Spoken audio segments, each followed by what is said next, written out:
22. 하나님의 충족성.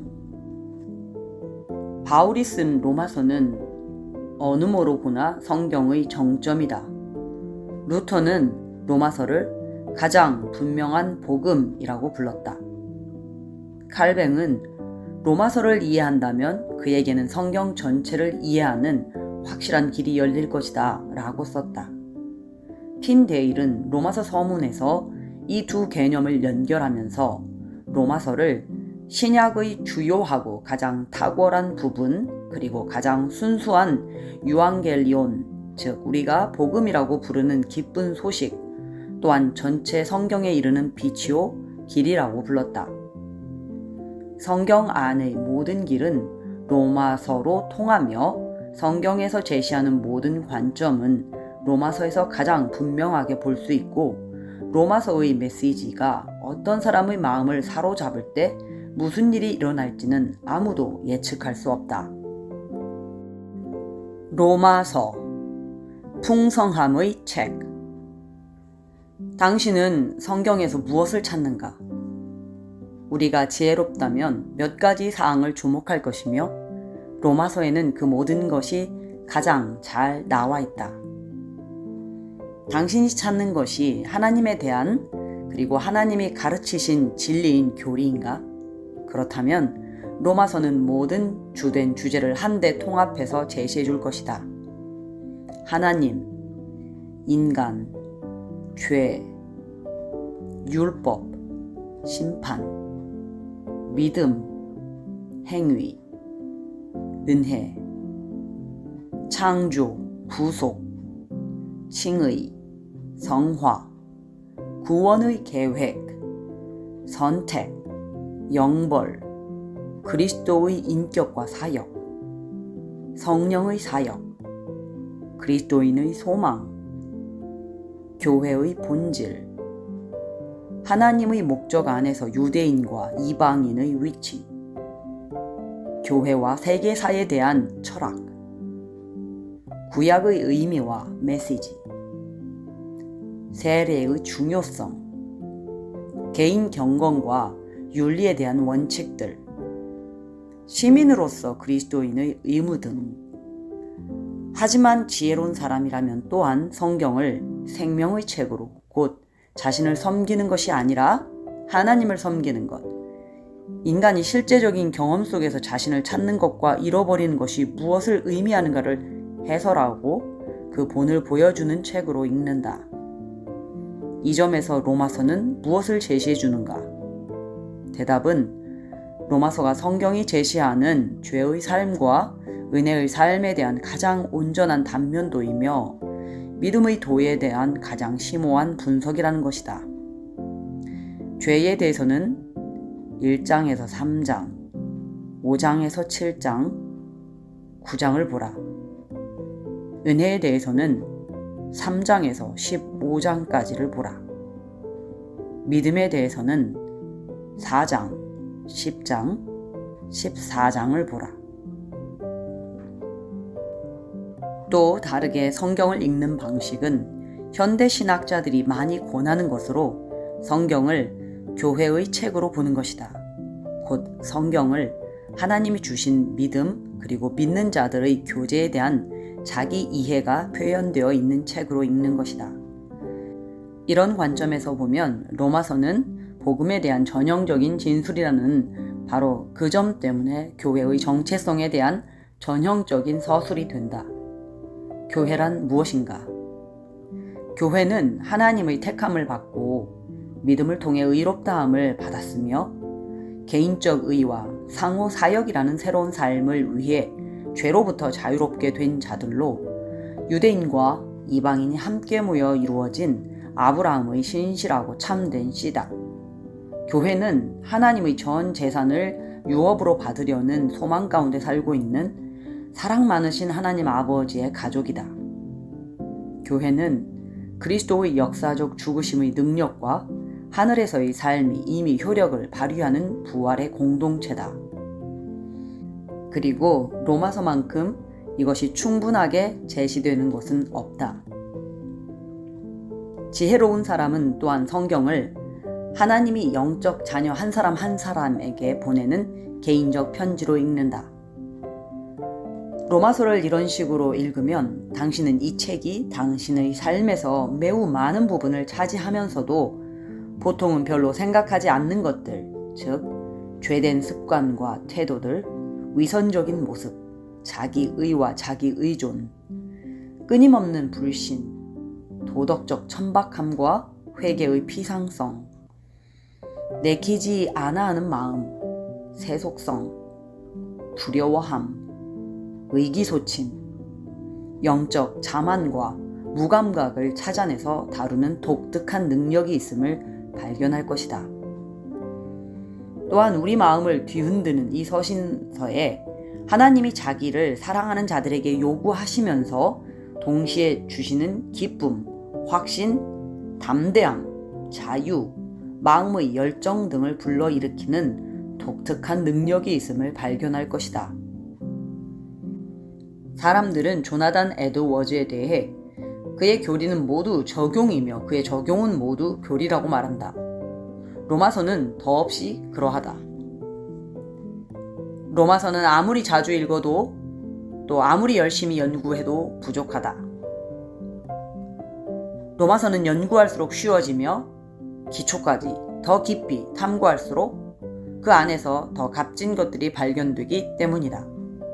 너무나 위대한 영적 보물들이 거기 숨겨져 있다. 그러므로 이에 비추어서 한 사람도 빠짐없이 그것을 완전히 잘 알게 될 때까지 부지런히 읽으며 밤이나 낮이나 계속해서 기억하도록 하자. 하지만 모든 그리스도인이 로마서의 장대함을 인식하는 것은 아니며 거기에는 이유가 있다. 헬리콥터를 타고 에베레스트 산 정상에 착륙하는 사람은 그런 일이 있을 수 있다면 그 순간에 힐러리나 텐싱이 산을 등반한 후에 똑같은 자리에 섰을 때 느꼈던 것과 같은 기분은 느끼지 못할 것이다. 마찬가지로 로마서가 당신에게 끼치는 영향은 당신의 이전 경험에 따라 좌우된다. 일반적인 법칙은 다음과 같다. 성경의 나머지 부분을 더 열심히 공부했을수록 그리스도인이 된다는 것이 의미하는 지적, 도덕적 문제들로 더 많이 단련되었을수록 그리고 그리스도인으로 살면서 연약함으로 인한 부담과 신실함에서 오는 긴장을 더 많이 느꼈을수록 로마서가 당신에게 적절하다는 것을 더 많이 발견할 것이다. 존 크리소스톰은 일주일에 한 번씩 로마서를 큰 소리로 읽었다. 우리는 그만큼은 못해도 로마서를 어느 정도 읽을 수는 있을 것이다. 이렇듯 로마서가 성경의 최고 정점인 것과 마찬가지로 8장은 로마서의 최고 정점이다. 청교도 주석가인 에드워드 엘튼은 이렇게 말했다. 로마서 8장은 꿀벌집과도 같이 하늘의 달콤한 것과 영혼의 위안으로 가득 차 있다. 위안에 대한 우리의 의견과 견해들은 우리에 대한 하나님의 사랑, 그리스도 예수 안에서 우리에게 부어졌으며 우리에게 주어진 성령에 의해 우리 마음에 널리 퍼진 것을 참으로 느낄 수 있기까지는 꿈에 불과하다. 일단 그런 느낌을 갖게 되면 그것은 말할 수 없이 영광스러운 기쁨으로 우리 마음을 채우며 우리로 넉넉히 이기도록 한다. 그리고 이러한 위안의 근거를 이 장에서보다 더 명백하고 함축성 있게 해설한 것을 발견할 수 있겠는가? 로마서 8장에 대한 엘튼의 강의 앞에 나오는 서신 봉헌사. 물론 여기서 위안이라는 말은 진정시키고 힘을 빼는 것과 같은 현대적인 의미로 쓰인 것이 아니라 격려하고 용기를 북돋운다는 전통적이고 강한 의미로 사용되었다. 현대적 의미에서 위안을 추구하는 것은 제멋대로 굴고 감상적이며 비현실적인 것이다. 또한 현대인들에게서 나타나는 나는 위안을 찾으러 교회에 간다는 식의 종교는 기독교가 아니다. 이와 반대로 엘튼은 그리스도인의 확신에 대해 말하며 이는 다른 것이다. 하지만 여기서 또다시 에베레스트 산의 원리가 적용된다. 로마서 8장 자체만을 연구해서는 그 장의 비밀을 꿰뚫지 못할 것이다. 로마서 8장에 이르는 길은 로마서 1장에서 7장이며 로마서 8장의 영향력은 로마서 1장에서 7장이 말하는 것을 당신이 얼마만큼 깨달았는가에 좌우될 것이다. 다음과 같은 때를 생각해보자. 당신이 자신을 잃어버린 바 된 무력한 죄인으로 알게 되었을 때 아브라함처럼 믿을 수 없을 만큼 좋은 하나님의 약속, 곧 언약의 머리이며 죽으셨다가 살아나신 예수님 때문에 당신을 받아들이신다는 약속을 믿을 때 그리스도 안에 있는 새로운 피조물로서 전적으로 거룩하게 살고 당신 안에서 육신이 성령과 싸우는 것을 발견할 때 그래서 당신이 목표로 삼은 선을 결코 완전히 이루지도 못하고 당신이 내던진 악을 다 피하지도 못한 채 모순 가운데 사는 것을 발견할 때 그리고 이 모든 것 외에 상실감과 무거운 십자가들이 당신을 억누를 때 질병, 긴장, 사고, 충격, 실망, 부당한 취급 오직 그런 때에 로마서 8장은 풍성함을 발휘하며 위대한 능력을 알려준다. 바울은 로마서 5장 1절에서 11절까지에서 이미 말한 것을 로마서 8장에서 매우 확대된 형태로 재진술한다. 바울은 통상적으로는 말을 되풀이하는 사람이 아니다. 그런데 왜 여기서 앞으로 되돌아가는가? 바울은 도대체 왜 로마서 8장을 썼는가? 간단한 대답은 로마서 7장을 썼기 때문이라는 것이다. 이는 생각만큼 어리석은 대답은 아니다. 로마서 7장 7절에서 바울은 율법이 죄인가? 라는 질문을 제기했다. 그리고 바울이 제공한 대답은 아니다 였다. 하지만 율법은 죄를 짓는 것의 원천이다. 율법은 그것이 금하는 것을 사실상 조장하며 따라서 불순종하고자 하는 충동을 자극해서 율법을 지키려 하면 할수록 더욱더 그것을 범하게 하기 때문이다. 이것을 가장 생생하게 보여주기 위해 바울은 자신의 경험을 묘사했다. 그는 그리스도인이 되기 전에 어떻게 죄가 기회를 타서 계명으로 말미암아 나를 속이고 그것으로 나를 죽였는지를 말했다. 그리고 계속해서 현재 상태를 검토했다.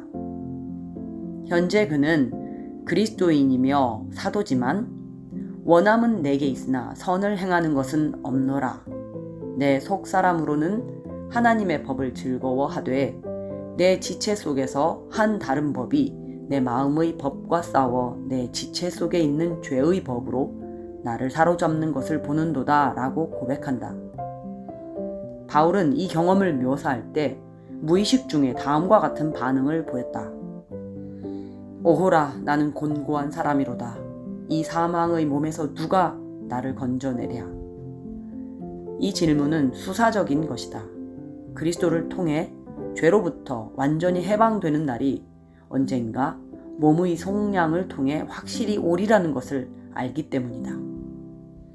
하지만 계속해서 말하듯이 그는 현재로서는 자신이 추구한 완전함에 도달할 수 없다는 쓰라린 체험을 견뎌내야 했다.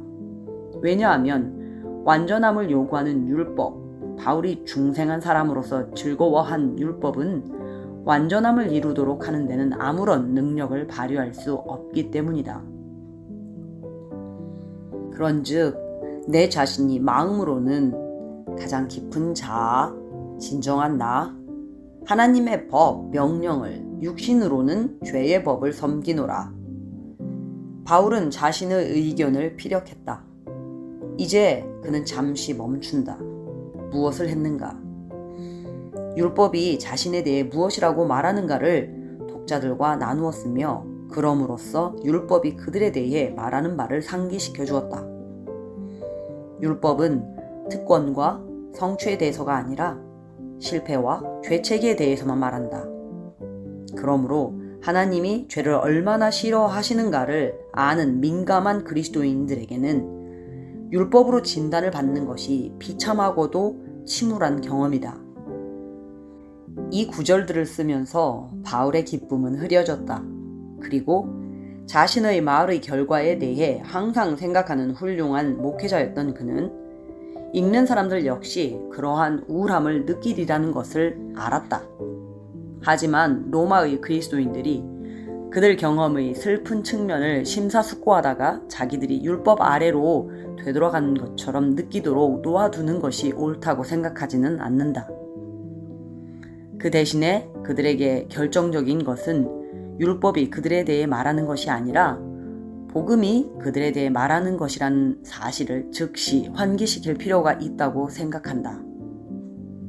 그래서 복음적이면서도 목회적인 논리로 복음이 최종적인 결론이 되어야 하기 때문에 복음적이며 목회자들은 언제나 너희 기쁨을 돕는 자가 되어야 하기 때문에 목회적인 이제 그리스도인의 확신이라는 주제를 다시 채택해서 정죄가 없음으로부터 시작해서 마지막에는 끊어짐이 없음까지 가능한 한 강력하게 전개한다.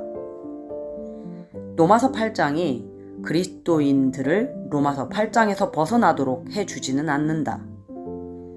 현재 우리가 율법이 지적하는 불완전함에서 완전히 해방될 것을 약속하지는 않기 때문이다. 이것이 바로 알렉산더 화이트가 그의 회중에게 여러분은 제가 여러분의 목사인 동안은 로마서 8장에서 벗어나지 못할 것입니다. 라고 말하면서 지적한 점이다. 그리고 그 점은 맞다. 하지만 하나님이 복음 안에서 주신 확신으로 그리스도인들을 이끈다는 의미에서 그리고 율법에 의해 측량된 비참함에 대한 대책으로서 넘치는 죄에 대한 주권적 은혜 안에서 즐거워하도록 가르친다는 의미에서 로마서 8장은 매우 철저한 방식으로 그리스도인들을 로마서 7장에서 벗어나도록 한다. 로마서 8장은 무엇을 포함하는가? 이 장은 서로 다른 길이의 두 부분으로 구분된다. 처음 30절은 1년의 곤경 전체, 곧 죄책과 죄의 권세, 사망이라는 사실, 하나님의 거룩하심을 대면하는 두려움, 고난에 직면하여 느끼는 연약함과 절망, 기도할 때의 무력함, 삶이 무의미하고 절망적이라는 느낌을 다루면서 하나님 은혜의 충족성을 설명한다. 바울은 하나님이 믿음으로 그리스도 예수 안에 있는 모든 사람에게 주신 4가지 선물을 강조함으로써 그의 주장을 강조한다. 첫 번째는 의, 곧 정죄함이 없는 것이다. 두 번째는 성령이다. 세 번째는 아들됨, 곧 주 예수님이 장자 되시는 신적 가족으로 입양됨이다. 네 번째는 지금 그리고 영원토록 이어지는 안전함이다. 이 복합적인 선물, 지위와 여기에 덧붙여진 역동성과 여기에 덧붙여진 신원과 안전함은 그리스도인이 어떤 괴로움을 겪고 있든 그를 충분히 지원하고도 남는다. 그러고 나서 31절에서 39절까지에서 바울은 독자들에게 자신이 말한 것에 반응하도록 요청한다. 그런즉 이 일에 대하여 우리가 무슨 말하리요? 바울은 계속해서 그의 반응이자 우리의 반응이 되어야 하는 것을 똑똑히 설명한다. 그렇게 할 때 주제는 약간 바뀌어 은혜의 하나님의 충족성이 부각된다. 흥미롭게도 선물에서 그 선물을 주시는 분인 하나님으로 악에서의 해방에서 하나님이 그리스도인 각자에게 아브라함에게 말씀하신 그것 곧 내 방패요 너의 지극히 큰 상급이 되신다는 생각으로 이동하는 것이다. 1장에서 30절까지에서 주의 교훈으로 나를 인도하시고 후에는 영광으로 나를 영접하시리니 라고 말한다면 31절에서 39절까지는 하늘에서는 주 외에 누가 내게 있으리요 땅에서는 주밖에 나의 사모할 이 없나이다. 내 육체와 마음은 쇠약하나 하나님은 내 마음의 반석이시오 영원한 분기시라고 말한다. 이제 바로 이러한 반응에 대해 탐구해 보겠다.